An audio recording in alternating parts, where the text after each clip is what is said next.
भारत नहीं है, आज ये 2024 का भारत है जो दुनिया में डंका बज रहा है।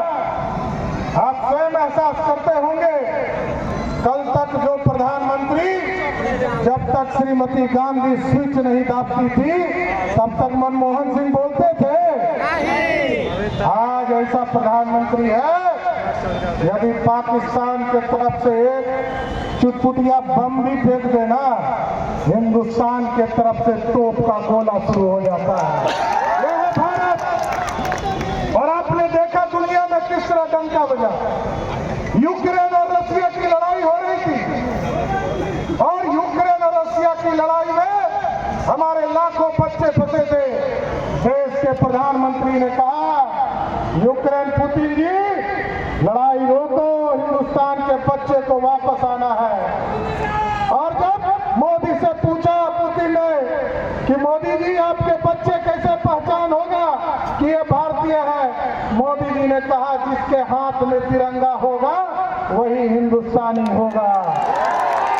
और हिंदुस्तान के बच्चे तो निकले ही निकले, बगल के पाकिस्तानी और बांग्लादेशी भी निकल गए। आप सोचिए तिरंगा का किस तरह का सम्मान बढ़ा। इसलिए साथियों, आज गरीबों की सरकार है और दूसरे तरफ कैसी सरकार है। जब सावन का महीना होता है तो एक 4 सीटेड मुख्यमंत्री लालू प्रसाद मटन खाने और बनाने में व्यस्त रहते हैं और उनका बेटा हेलीकॉप्टर में मछली खा रहा है। गरीबों को छोड़ दिया, हेलीकॉप्टर में मछली खा रहा है, वो भी नवरात्रा के महीने में। अरे हम लोग तो समझते थे कि चारा खाने वाला है, ये मछली मटन खाने वाला नहीं है, ये तो चारा खाने वाला है। लेकिन बिहार की जनता को तय करना है 2024 के चुनाव में 19 तारीख को जब यहाँ वोट पड़े और आदरणीय जीतन राम मांझी को वोट करे तो याद रखिएगा ये सनातन विरोधी है। ये लोग सत्ता में बैठकर ऐश करने आते हैं और आरक्षण किसी को नहीं दे सकते। आरक्षण किसको देंगे? आरक्षण पहले किसको दिया? पहले आरक्षण लालू जी ने अपनी पत्नी राबड़ी देवी को दिया, फिर कहा कि मेरा बेटा क्रिकेट में पानी ढो रहा है, खेल नहीं रहा था, पानी ढो रहा था, तो उसको मुख्यमंत्री बना दिया। फिर एक बेटा को कहा कि हरे कृष्णा हरे राम कर रहा है, इसको मंत्री बना दो। और जब भाजपा के नेताओं ने उनकी बेटियों को चुनाव हराने लगा तो कहा बेटी को राज्यसभा भेज दो।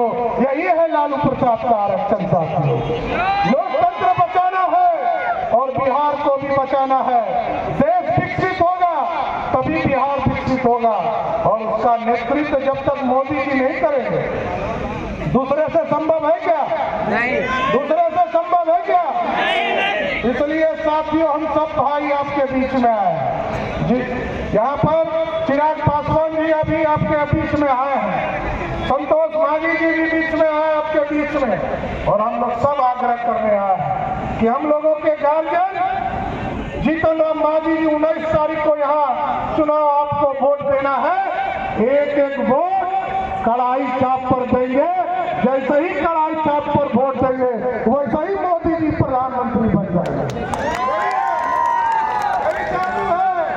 कि आपका एक वोट मोदी जी को सत्ता तक पहुंचाएगा और जिस तरह मोदी जी का कमिटमेंट है ना,